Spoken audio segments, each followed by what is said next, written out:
ഈ അന്യായം ചെയ്തു കൂട്ടുമ്പോൾ ഓർത്തോണം, ഇതൊരു കണക്ക് രേഖപ്പെടുത്തുന്നുണ്ട്. ഇതിനെല്ലാം ഒരു കണക്കുണ്ട്. എല്ലാം വീട്ടിൽ തീർത്തിട്ട് പോകാൻ പറ്റൂ. ഒരു കാര്യം ഞാൻ പറയട്ടെ, എനിക്കും നിങ്ങൾക്കും ബാധകമാണ്.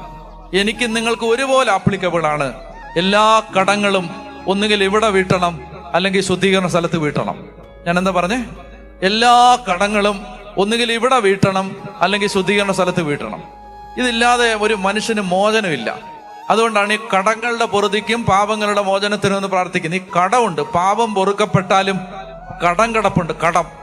കടം മനസ്സിലാവുന്നുണ്ടോ?